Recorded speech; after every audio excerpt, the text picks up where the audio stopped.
এবারের নির্বাচনে জয়ী হয়ে কারা সরকার গঠন করবে? বিপুল সংখ্যাগরিষ্ঠতা নিয়ে বিএনপি, জামায়াত, এনসিপি সহ 10 দলীয় জোট, নাকি কোনো দল বা জোটই একক সংখ্যাগরিষ্ঠতা পাবে না এবং তার ফলে একটি কোয়ালিশন সরকার হবে, নাকি হবে জাতীয় সরকার? আপনার ধারণা কি বলছে? এবারের ভোটের অঙ্ক কি অতীতের নির্বাচনের মতো বলেই আপনার মনে হচ্ছে? 1991, 1996 ও 2001 সালে অনুষ্ঠিত তুলনামূলক ভালো নির্বাচনগুলোর ফলাফলের ভিত্তিতে বিএনপির যে 30 থেকে 35% ভোট আছে বলে মনে করা হয়, ওই বাস্তবতায় বিএনপি এবছর অন্য দলগুলোর চেয়ে এগিয়ে আছে, এটা যেমন ঠিক, তেমনি আওয়ামী লীগের 15 বছরে বিএনপির এই ভোট আরও বেড়েছে না কমেছে, এবং তার সঙ্গে সঙ্গে জামায়াতের ভোট কী পরিমাণ বেড়েছে সেটি এখনও প্রমাণিত বা পরীক্ষিত নয়। ফলে এবারের জাতীয় সংসদ নির্বাচনের ফলাফল কী হবে? বিএনপি কি কোনো ধরনের শক্ত প্রতিদ্বন্দ্বিতা ছাড়াই সংখ্যাগরিষ্ঠ আসনে জয়ী হয়ে সরকার গঠন করবে, নাকি জামায়াত ক্ষমতায় আসবে? এই আলোচনাগুলো রাজনৈতিক পরিসরে ক্রমশই জোরালো হচ্ছে। বিশেষ করে পরপর 5টি বিশ্ববিদ্যালয়ের শিক্ষার্থী সংসদ নির্বাচনে জামায়াতের ছাত্র সংগঠন ছাত্র শিবিরের বিপুল বিজয়ের কারণে অনেকেই এটা মনে করছেন যে জাতীয় নির্বাচনেও হয়তো জামায়াত এককভাবে সংখ্যাগরিষ্ঠ আসনে জয়লাভ করবে। আসলে কি অঙ্কটা এতই সহজ, নাকি ছাত্র সংসদ আর জাতীয় নির্বাচনের অঙ্কটা আলাদা? এবারের নির্বাচনে ক্ষমতাচ্যুত আওয়ামী লীগের ভূমিকা কি হবে সেটি এখন স্পষ্ট নয়। আওয়ামী লীগের ভোটাররা যদি সত্যিই এবার ভোট বর্জন করেন, অর্থাৎ তারা যদি ভোট দিতে না যান, তাহলে সেই সুবিধাটা কারা গ্রহণ করবে?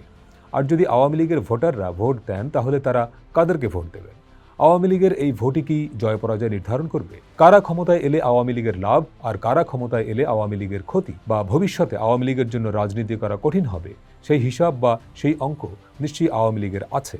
সুতরাং তারা শেষ পর্যন্ত ভোট কেন্দ্রে যাওয়া থেকে বিরত থাকবে, নাকি তারা এমন কোনো দলকে ভোট দেবে যারা জয়ী হয়ে সরকার গঠন করলে তাদের সুবিধা, তা এখনও স্পষ্ট নয়। তবে এমনটি শোনা যাচ্ছে, আওয়ামী লীগের কেন্দ্রীয় নেতৃত্ব হয়তো শেষ পর্যন্ত ডক্টর ইউনূসের নেতৃত্বাধীন এই নির্বাচনটি যাতে প্রশ্নবিদ্ধ ও বিতর্কিত হয় সেই চেষ্টাটিই করবে। যদি তাই হয়, সেক্ষেত্রে আওয়ামী লীগের কৌশল কি হবে? 1991, 1996, 2001 সালে অনুষ্ঠিত তুলনামূলক ভালো নির্বাচনগুলো অনুষ্ঠিত হয়েছিল নির্বাচনকালীন এক ধরনের বিশেষ ব্যবস্থায় নির্দলীয় সরকারের অধীনে। বলা হয়, নির্বাচনে কেন্দ্রীয় সরকারের হস্তক্ষেপ ছিল না এবং কোনো একটি দলকে জিতিয়ে আনার ব্যাপারে নির্বাচন কমিশন এবং মাঠ প্রশাসন কাজ করেনি বলেই এই 3টি নির্বাচন তুলনামূলক ভালো হয়েছিল। ওই 3টি নির্বাচনে আওয়ামী লীগ ও বিএনপির জনপ্রিয়তা ছিল কাছাকাছি। এখন প্রশ্ন হলো, 25 বছর আগের এই হিসাব দিয়ে এ বছরের নির্বাচনের ফলাফল সম্পর্কে কোনো ধারণা করা বা কোনো উপসংহারে পৌঁছানো যৌক্তিক কিনা। উপরন্তু আওয়ামী লীগবিহীন নির্বাচনে জামায়াত, এনসিপি সহ 10টি দলের যে জোট হয়েছে সেটি বিএনপির ওপর কতটা চাপ তৈরি করবে? এই জোটে ছিল দেশের দ্বিতীয় বৃহত্তম ইসলামী দল হিসেবে পরিচিত চরমোনাই পীরের ইসলামী আন্দোলন বাংলাদেশ, কিন্তু শেষ মুহূর্তে আসন ভাগাভাগির জটিলতায় তারা জোট থেকে বেরিয়ে গেছে। এখন ইসলামী আন্দোলন বাংলাদেশ এককভাবে নির্বাচন করবে বলে শোনা যাচ্ছে। এছাড়া জমিয়াতে উলামায়ে ইসলাম এরই মধ্যে বিএনপির সঙ্গে জোট করেছে। সুতরাং ইসলামপন্থী সব দলের ভোট সভাপতি এক বাক্সে পড়ছে না। এই ঘটনাগুলো নিঃসন্দেহে বিএনপির জন্য সুবিধাজনক অবস্থান তৈরি করছে, কেননা ইসলামী আন্দোলন বাংলাদেশ এবং জমিয়াতে উলামায়ে ইসলাম সহ সব ইসলামপন্থী দলের ভোট একটি বাক্সে পড়লে সেটি বিএনপির জন্য যতটা চ্যালেঞ্জ তৈরি করত, এখন ইসলামী আন্দোলন ও জমিয়তের এই জোটে না থাকায় চ্যালেঞ্জটা কমেছে, কারণ এখন ইসলামী দলগুলোর ভোট ভাগ হয়ে যাবে।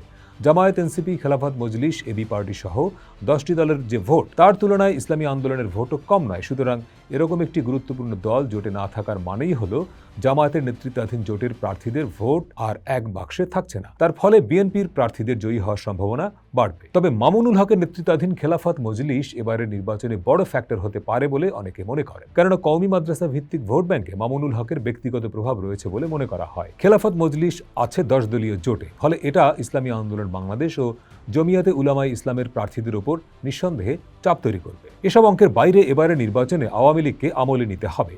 তারা যদি এটা মনে করে যে জামায়াত ও ইসলামী দলগুলোর চেয়ে তাদের জন্য বিএনপি তুলনামূলক কম ক্ষতিকর এবং এ কারণে আওয়ামী লীগের বিপুল সংখ্যক লোক অনানুষ্ঠানিকভাবে হলেও যদি বিএনপিকে ভোট দেয়, তাহলে সেটি বিএনপির জয়ের সম্ভাবনা বাড়িয়ে দেবে। সেই সঙ্গে আওয়ামী লীগের প্রধান শরিক জাতীয় পার্টিকেও হিসাবের বাইরে রাখার কোনো সুযোগ নেই। এককভাবে তারা হয়তো অনেক বড় দল নয় বা এককভাবে তাদের পক্ষে অনেক আসনে জয়ী হওয়ার সম্ভাবনা কম, কিন্তু আওয়ামী লীগের ভোটাররা যদি তাদের মিত্র বিবেচনায় জাতীয় পার্টিকে ভোট দেন, তাহলে ভোটের অঙ্কটা বদলে যেতে পারে। এই কারণেই হয়তো জাতীয় পার্টিকে নির্বাচন করতে না দেওয়ার একটি চেষ্টা শুরু থেকেই ছিল, যদিও শেষ পর্যন্ত সেটি সফল হয়নি। তাছাড়া জাতীয় পার্টিকে নির্বাচনের বাইরে না রাখার ব্যাপারে সম্ভবত সরকারের ওপর বিদেশি চাপও আছে। ফলে এবারে নির্বাচনী অঙ্কটা কোনো একক ফ্যাক্টরের উপর নির্ভর করছে না। অতীতের নির্বাচনে বিএনপি 30 থেকে 35% ভোট পেয়েছে মানেই যে এবারও সেই সংখ্যক মানুষ তাদেরকে ভোট দেবে সেটি নিশ্চিত নয়, কারণ বিগত 25 বছরে মেঘনার জল অনেক গড়িয়েছে। রাজনীতি 2001 সালের বাস্তবতায় নেই। এই সময়ের মধ্যে দেশের মানুষের, বিশেষ করে তরুণদের মনোজগতে যে বিশাল পরিবর্তন হয়েছে, তথ্য প্রযুক্তি, বিশেষ করে স্মার্টফোন, ইন্টারনেট, সোশ্যাল মিডিয়া মানুষকে যেরকম বদলে দিয়েছে, তার প্রভাব যে জাতীয় নির্বাচনে পড়বে তাতে সন্দেহ নেই। সুতরাং সেই সুবিধাটা কার বাক্সে যাবে তা চোখ বন্ধ করে বলে দেয়া কঠিন। অঙ্কটা এত সরল নয়। তবে এবারের বিএনপির জন্য কিছু ইতিবাচক ফ্যাক্টর কাজ করছে, যেমন তারেক রহমানের দেশে ফেরা এবং খালেদা জিয়ার মৃত্যুর মধ্য দিয়ে সাধারণ মানুষের বিরাট সিম্প্যাথি, বিভিন্ন উগ্রবাদী সংগঠনের তৎপরতায় বিএনপির মতো মধ্যপন্থী দলের ব্যাপারে মানুষের আগ্রহ বৃদ্ধি ইত্যাদি। কিন্তু এসব অঙ্ক দিন শেষে ভোটের বাক্সে কি প্রভাব ফেলবে তা চট করে বলা কঠিন। সম্প্রতি বেসরকারি সংস্থা eminence associates for social development তাদের একটি জনমত জরিপে বলা হয়েছে দেশের 70% মানুষ বিএনপিকে ভোট দিতে চায়। তার বিপরীতে জামায়াত ইসলামের পক্ষে জনমত 19%। জরিপকারী সংস্থার পক্ষ থেকে বলা হয়েছে সারা দেশের 300টি সংসদীয় আসনে সশরীরে 20,495 জনের মতামত সংগ্রহ করা হয়েছে। ফলাফলে উঠে এসেছে জরিপে অংশগ্রহণকারীদের 2.6% মানুষ এনসিপিকে ভোট দিতে চান, তবে কিছু লোক ভোট না দেওয়ার কথা বলেছেন। এর আগেই গত ডিসেম্বরের শুরুতে প্রথম আলোর একটি জরিপের ফলাফলে উঠে এসেছিল যে আগামী নির্বাচনে বিএনপি জিতবে বলে মনে করেন 74% মানুষ। 18% মানুষ মনে করেন জামায়াত ইসলামী জিতবে, আর এনসিপি জিতবে এমনটা মনে করেন 1.7% মানুষ। অবশ্য মাস কয়েক আগে BRAC institute of governance and ডেভেলপমেন্টের একটি জরিপের ফলাফলে বিএনপি ও জামায়াতের জনপ্রিয়তা দেখা গেছে কাছাকাছি। এই জরিপের ফলাফলে বলা হয়েছিল আগামী জাতীয় সংসদ নির্বাচনে বিএনপিকে ভোট দেবেন 12% মানুষ, জামায়াতকে 10.40% এবং জাতীয় নাগরিক পার্টি এনসিপিকে ভোট দেবেন 2.80% মানুষ। আর যদি আওয়ামী লীগ ভোটে অংশ নিতে পারে তাহলে 7.30% মানুষ তাদেরকে ভোট দেবেন। বাস্তবতা হলো অনেক সময় জরিপ করা হয় পারপাসিভলি বা উদ্দেশ্য প্রণোদিতভাবে, কোনো দলের জনপ্রিয়তা কম বেশি দেখানোর জন্য। ফলে জরিপের ফলাফল সবসময় সত্য নাও হতে পারে, বাস্তবতার সঙ্গে অনেক সময় ফারাক থাকতে পারে। ফলে আগামী নির্বাচনে কোন দল কত ভোট পাবে বা কোন দলের জনপ্রিয়তা কেমন সেটি যাচাইয়ের একমাত্র উপায় হচ্ছে একটি অবাধ, সুষ্ঠু ও গ্রহণযোগ্য, বিশ্বাসযোগ্য নির্বাচন। বিতর্কিত, প্রশ্নবিদ্ধ এবং সাজানো নির্বাচনের মধ্য দিয়ে কখনোই কোনো দলের জনপ্রিয়তা যাচাই করা সম্ভব নয়। অতএব আগামী জাতীয় সংসদ নির্বাচনে জনগণের প্রত্যাশা হলো সেই নির্বাচনটি বিগত 3টি নির্বাচনের মতো হবে না। যদি না হয় তাহলেই কেবল বোঝা যাবে বিএনপি, জামায়াত, এনসিপি বা অন্য দলগুলোর জনসমর্থন আসলে কতটা আছে।